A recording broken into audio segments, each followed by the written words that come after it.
Good afternoon mga kapatid. Nandito na tayo sa Morton, Illinois, no, sa Caterpillar, ano. Pipick up tayo ng track pad, yung parang sa tangke, mga kapatid.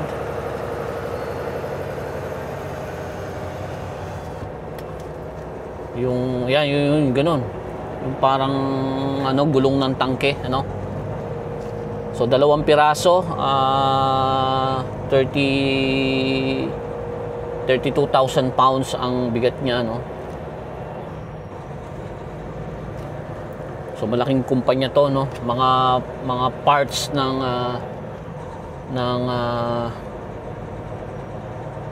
Caterpillar na pang-mining ang karaniwan na pinipick up namin dito. This is my second time na magpipick up dito. So gagawin ko loaded trailer na, no. So idadrop ko tong trailer na to, then magbabobtail ako papunta sa shipping dun sa likod. Kukunin ko yung paperworks, and then babalik ako, hahanapin ko yung trailer ko na may load na. Then isi-secure, then larga na tayo. I think makakadaan tayo ngayon sa truck museum, ano. Ipapasyal ko kayo sa truck museum kapag may oras pa, no. Let's see mga kapatid, ano. Tignan natin kung kakayanin natin makadaan doon para makabisita. Kung hindi man, then sa mga susunod na mga biyahe pa. Pero for sure, doon yung daan natin, doon yung way natin, pabalik ng Winnipeg. Bali, pabalik ng Winnipeg yung load natin. So let's see kung ano. Hopefully, may papaglalagyan tayo nitong ano, itong ating trailer, ano. Meron tayong mapagpaparkingan. Minsan mahirap humanap ng parking dito. Eto, may isang pane dito, oh. Ayan, oh.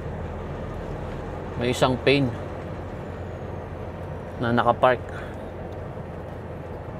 So ang ginagamit niya ng straps lang ginagamit niya, hindi siya gumagamit ng ano.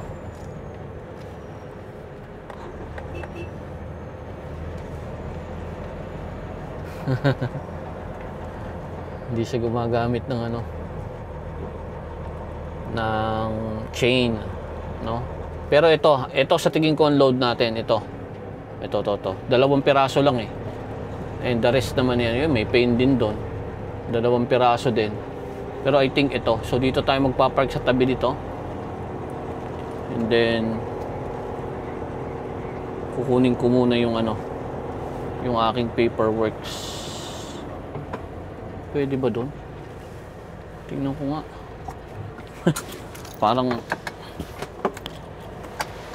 parang walang. Ayun, tama. Ayun, bakante nga yun mga kapatid. Akala ko kasi hindi bakante eh. Tapos doon ako puposisyon, hindi naman pala doon pwedeng magparking. Ang dami namin trailer dito, oh.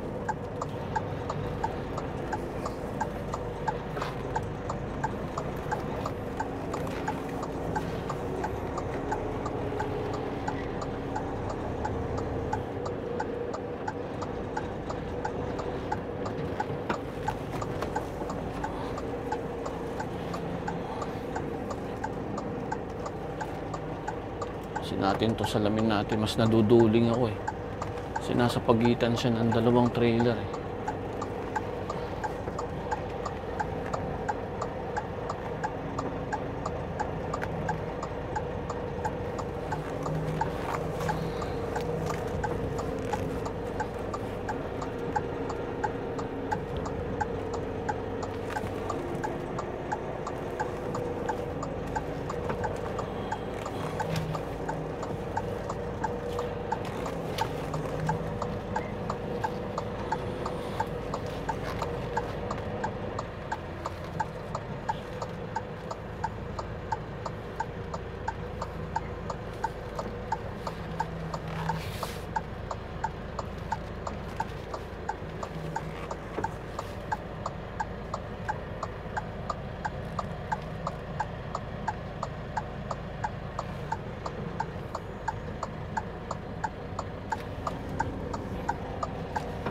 Okay.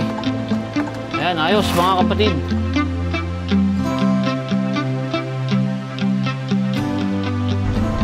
Good morning mga kapatid, good morning.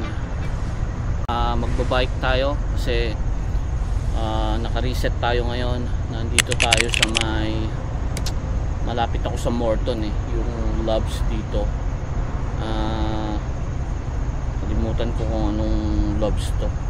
Basta dito sa Highway 74, ano?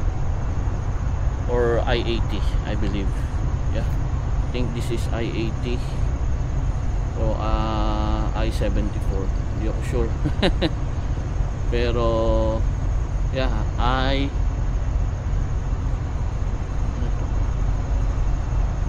I-74 pala to. Doon pa yung I-80. So magbabiking lang tayo. Then kung meron tayong mabibili, naghahanap ako ng avocado. Maghahanap ako ng avocado. So meron na akong mga supermarket na gustong bisitahin. Then kung makakita tayo ng any point of interest, edi pupuntahan natin mga kapatid. Tara, let's go. Ayos. Sarap mag-biking ngayon mga kapatid. Hindi pa masyado mainit kaya nag-decide na ako na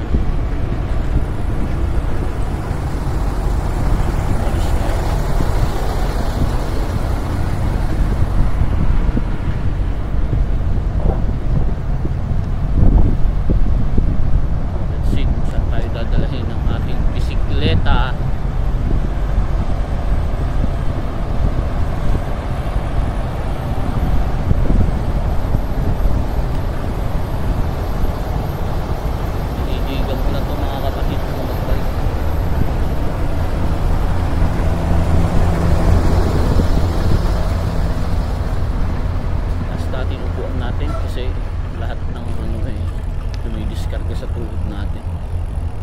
Tapos natin yung upuan. Ayan mga kapatid, bumalik tayo kanina sa truck. Nilagay ko yung aking light sa likod, no? Just to be safe. Medyo nakalayo na rin tayo. Hinihingal na tayo. Malapit tayo sa first stop natin, no? Medyo liblib tong lugar na to. Nasa tabi siya ng Riles. Ayan, no? Nga pala nandito tayo sa State of Illinois, sa may Morton, no? Nakalimutan ko yung pangalan ng town na to. Hindi, malapit na to sa Peoria kasi 85 kilometers ang layo niya sa Morton Tapos nalampasan ko yung Peoria. Hindi ko na alam yung town na to, pero ito yung Loves sa I-74, no? Heading north. Ay no, heading west kasi hindi pa naman ako papunta ng north sa I-35 kayo. So I-74 ako, then after ng 74 is I-80, no? Kung saan nandun yung largest truck stop.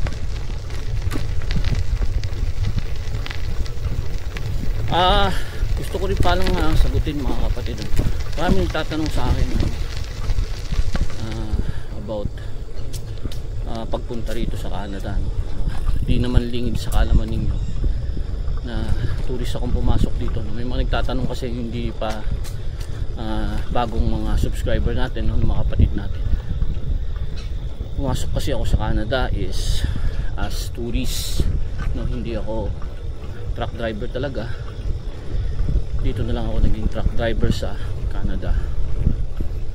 So dun sa mga maraming nag-message sa akin, nagtatanong anong agency ko raw, no? At kung tumatanggap daw ng driver yung company ko. Sorry mga kapatid, kasi yung company ko hindi tumatanggap ng mga employee, no? Kasi owner operator kami dun lahat. Kahit doon sa previous company ko, hindi sila nagpo-provide ng pataas ito work permit. So napakahirap ngayon maghanap ng employer dito, no, na pwedeng mag-sponsor o kumuha sa inyo dyan sa Pilipinas or sa ibang bansa man para maging worker as a truck driver dito sa Canada. Kasi mahigpit ngayon ang gobyerno, nagbabawas sila ng temporary foreign worker. So medyo mahirap, ano, hindi ko kayo matutulungan sa bagay na yan. And wala akong agency. Sa mga nagtatanong ano daw ang agency ko sa Pilipinas, oh, nakakatakot yung ano paggabi yan, makikita mo yan eh, matatakot ka, no. Ayun, no.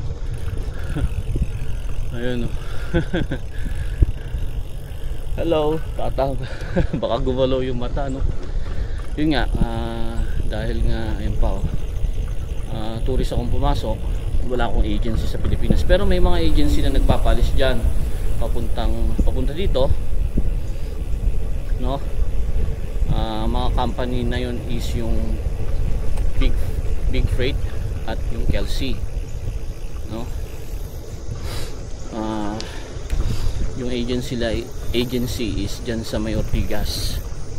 I think alam nyo naman yan, hindi ko nabanggitin yung pangalan, ano. Tsaka hindi ko maalala yung pangalan ng agency, mga kapatid, nakalimutan ko na naman. Pero dyan yun. And then yung Aguinaldo alam ko, nagpapaalis. Staff house nagpapaalis. Kailangan nyo lang meron kayong at least 3 to 5 years of continuous experience. Yan ang requirement ng mga agency dyan sa atin para entertainin kayo na i-process ang papeles nyo papunta rito sa Canada. Pataas ito, grabe. So yun po yun, mga kapatid, ano. At yung pathway ko bilang isang tourist, ano, sa ngayon, ano, hindi siya kumbaga yung possibility napakaliit, yung chance is napakaliit, mga kapatid. Posible pa rin, pero napakaliit ng chance, dahil naghihigpit na nga sila, mga kapatid. Naghihigpit na sila dito sa Canada. Siguro kung meron kayong kamag-anak dito, no, kakilala na pwedeng kukup sa inyo, kung ma-approve kayo ng tourist visa, which is mahirap ding magpa-approve ngayon, pwede, may tutulong sa inyo, kakayanin kahit mahirap. Pero personal ko, no, na advice sa mga nagpaplano na mag-tourist tapos walang kamag-anak dito, no, huwag muna kayong sumagal ngayon, mga kapatid. Huwag muna ngayon, magpalamig muna tayo, hintayin natin humupa yung tensyon, no, dahil merong tensyon sa mga Canadian, sa gobyerno, na pababain ang bilang ng mga foreign workers dito sa Canada because of mga problema like employment, housing, yung services, no, nagkukulang na yun. At nakikita nilang scapegoat is ang mga temporary foreign worker, no. Somewhat may kinalaman, no, ang mga temporary foreign worker na sobrang dami dito, somewhat. Pero personal ko lang din opinion, hindi yun ang root cause, no, kung bakit merong malaking problema sa housing, sa employment at sa services dito sa Canada. Regulated naman yun, pero naabuso. So sad na naabuso at lahat apektado. So Yun lang ang masasabi ko for now. Palamigin muna natin ang sitwasyon, mga kapatid, no? Until maging okay na uli ang lahat, tsaka nyo planuhin kagaya ng pathway na ginawa ko. Ang safe option para dun sa lahat yun, hindi lang isang truck driver, but then para sa mga truck drivers naman, o kahit sa ibang industriya, it's better na lumapit kayo sa isang rehistradong agency na talagang nagpapalis papuntang Canada, no?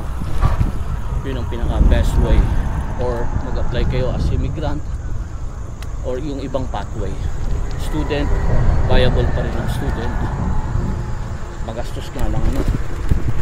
Maraming option, mga kapatid, no? Pero yung pathway ko, wag muna, too risky para sa pera, sa inipon yung pera na pinagsirapan nyo, na isusugal nyo, na malaki ang chance na kayo natatalo. Yun lang, mga kapatid, ang masasabi ko doon, ano? And malapit na tayo doon sa grocery store na dadaanan natin to check kung merong avocado. Bibili akong avocado, and then itlog, gatas.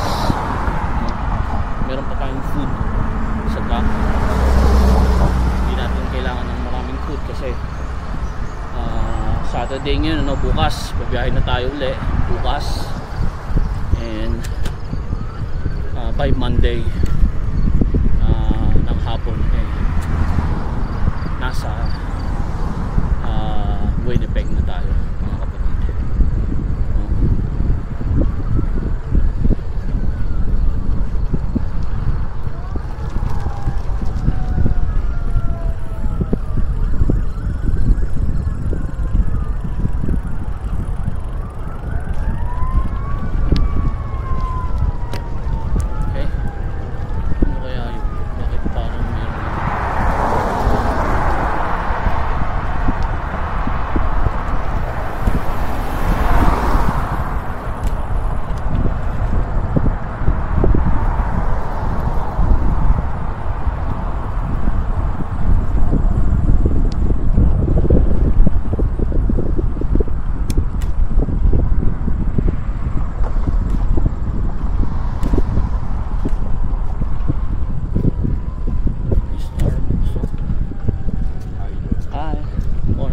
Good.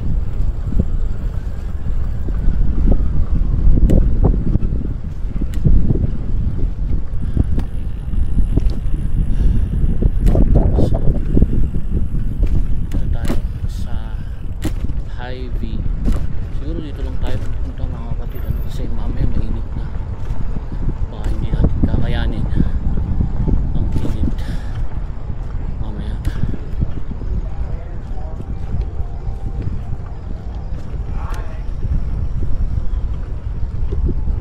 Hello. Is that one of them that folds up? Yeah. Wow. Okay, yan tayo sa loob.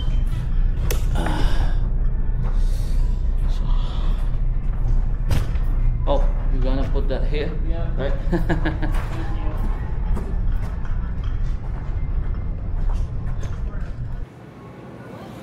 So, walang tayo ng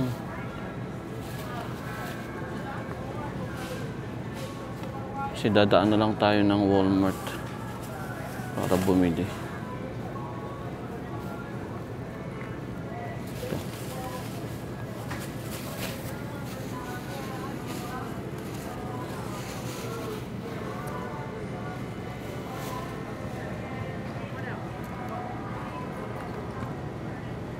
Ito, 4 pieces.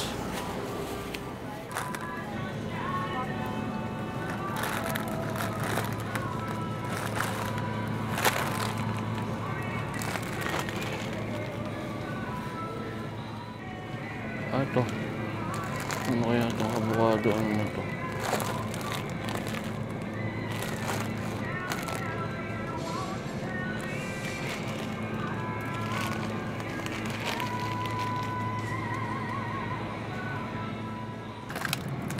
18 pa na to.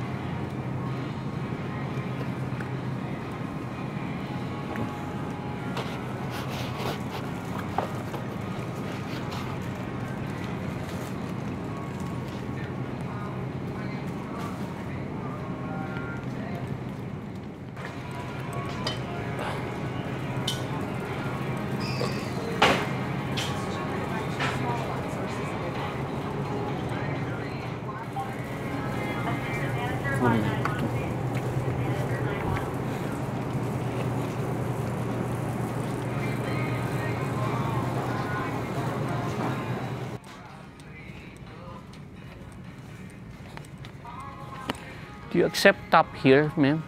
Tap to pay? Yes. Oh yeah, because I forgot my wallet.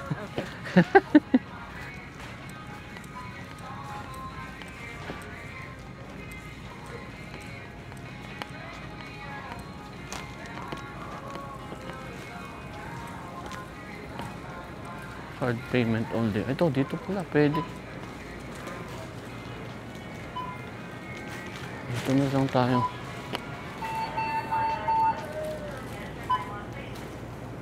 Okay.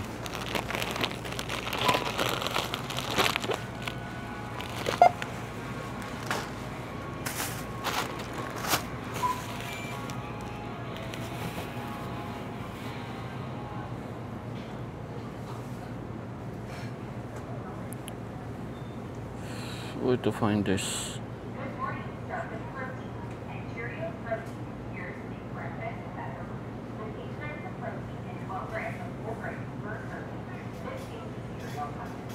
I don't know. Ma'am, which is my avocado here? I don't know. Number on here, I think. It's a strange number. You're all the same, right? Yeah, yeah. The same tray that I took. Yeah. Oh, They've got a number on there sometimes. So that one's done. okay. All right. Thank you so much. Only this and all good.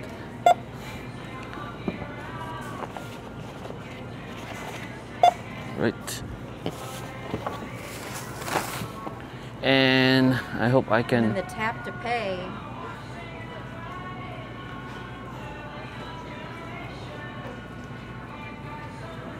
Think do digital payments, Yeah, okay.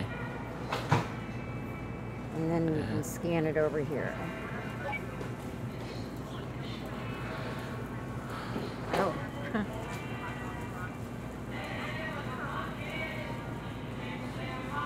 Please press pay card. Yep. No? Can we try it one more time? Yeah. Please press pay card. You go ahead and scan it again, it should work. It should show the. It made a noise. Yeah. Alright. Maybe you need to hit the X. There you go. There Oh, it is. it's approved already. Okay. All right. Thank you. Of course. Yeah. Do you stream? Yeah. I'm from Canada. I'm a trucker, so yeah. Nice. I do recordings on what I do on the while on the What road. do you record on, or what do you post on? Well, my language that I'm using is in our own language. It will be really hard for you to understand in Tagalog. As long as there's captions on. I'm doing right now with my new software, but somewhat, yeah. I'll show it to you. Let me change it here, like this. So, yeah, that's my, Let me just get a picture of that. yep. I'll make sure to shoot your phone. Yeah, what's your name? Aiden. Adrian, nice meeting you, man. meeting you Yeah, too. you'll be on my video. Thank you so much.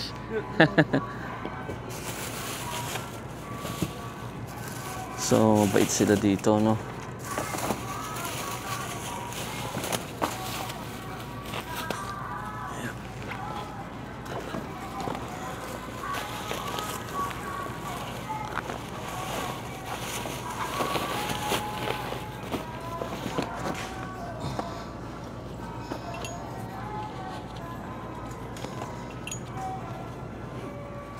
Alright, we're done here mga kapatid. And yeah, may Starbucks. Oh. Meron akong mga free ano, pero hindi ko gagamitin. Kasi iniiwasan natin ang sugar muna ngayon ano, for the meantime. Although meron silang sugar replacement.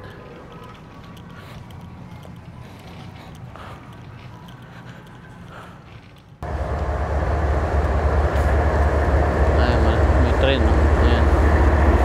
Ayan. Ganyan mga kapatid, di ba? Nangingay yung tren.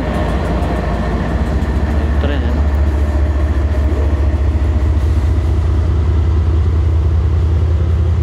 Sarap mag-bike. Kanina pa ako pinawisan. Solve na solve tayo mga kapatid sa pawis.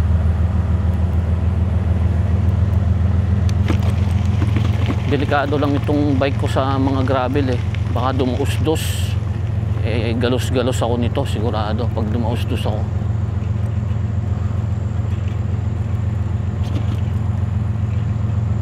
Medyo pakyat to mga kapatid.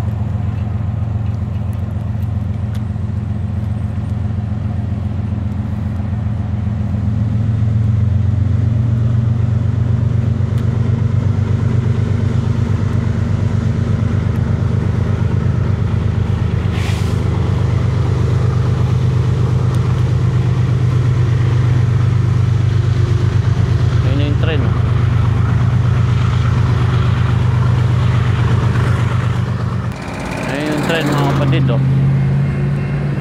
diyan tayo dadaan eh, diba? Haba niyan. Diyan tayo dadaan, sakto nandito tayo mga kapatid, diba? Makikita nyo haba, diba? Oh, ayan oh. Stop tayo dito, mahaba yung tren. Yun pa lang yung ulo niya nandun, no? Ayan, haba yan.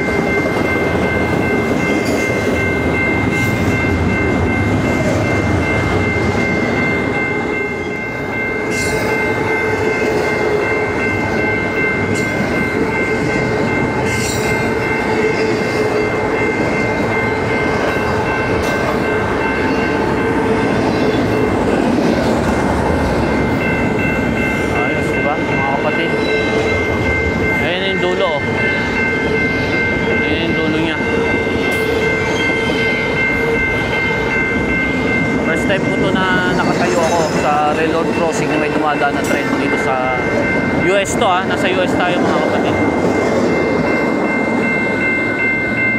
Dito sa Illinois. Yan na, let's go.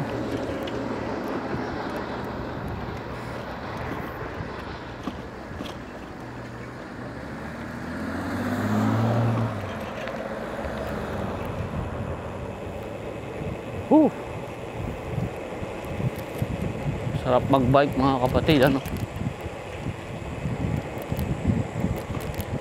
Dito man sa Canada or US, napakasarap mag-bike mga kapatid.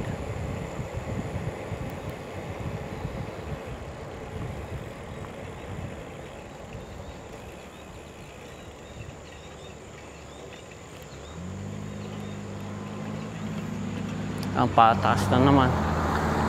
Taas na naman to mga kapatid.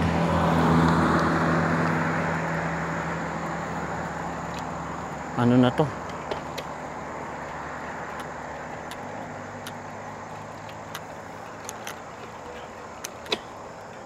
Ito na yung pinaka low gear. Wala na. Kakayanin natin yan.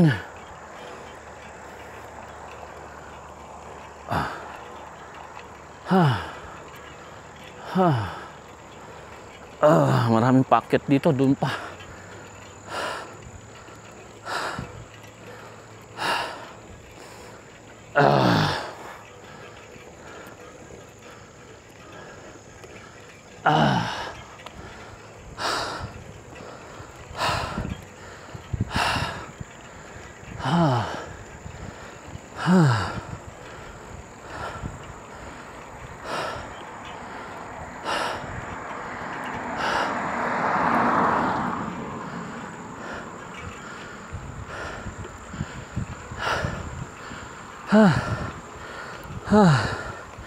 Kaya pa.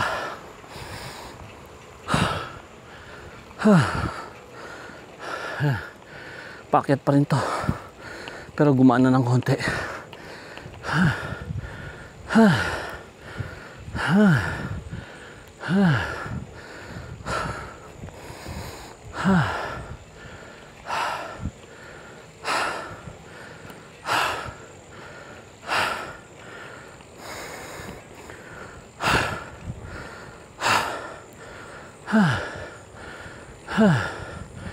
Oh, grabe.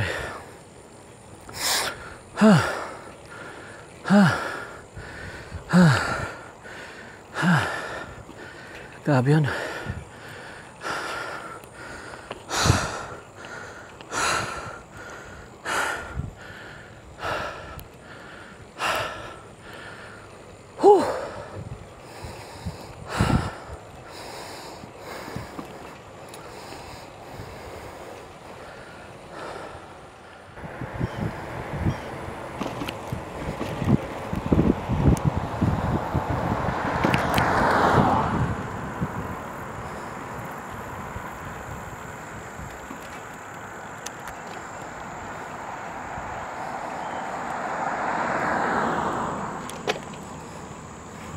Yun. May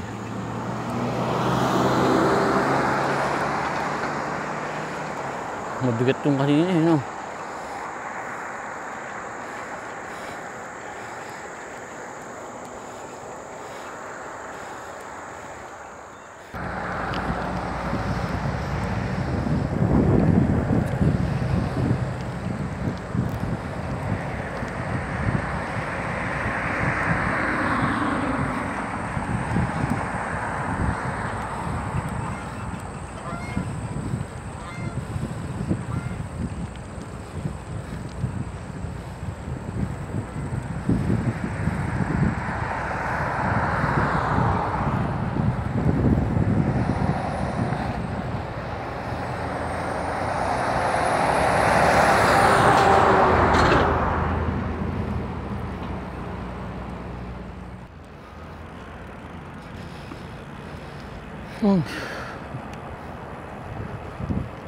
Ayan mga kapatid, nandito na tayo ulit sa Loves truck stop, ano, fuel, ano, diesel fuel stop. Dito yan sa Loves, ano, hindi tayo Flying J ngayon, Loves. Bali doon tayo nakapark sa pinakadulo.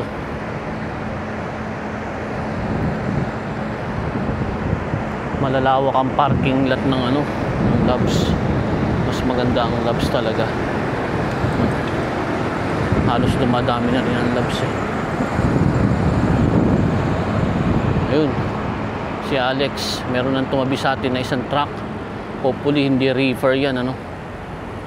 Ayaw natin ng reefer. Ayan, oh. Ayan na si Alex. Hi Alex.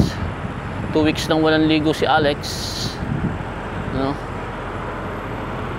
Alright.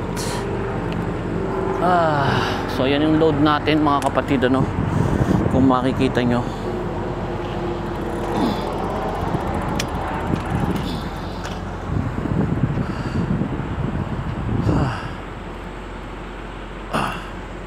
So yun ang load natin. Bali ano siya, yan, no? Truck pad, ano, ng mga bulldozer. Yan ang ating load. So chinainan natin, ano, 2 chain criss-cross, no? Criss-cross yan na chain.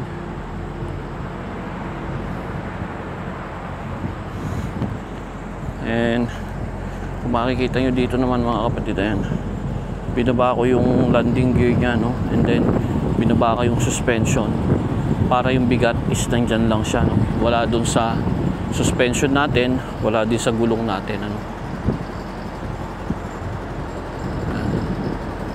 Buka natin. Okay, so magandang simoy ng hangin dito. Ayusin lang natin tong bike, tupin natin, then isakay na natin Then we're good to go mga kapatid. Liligo tayo. Kita-kita tayo maya-maya lang mga kapatid.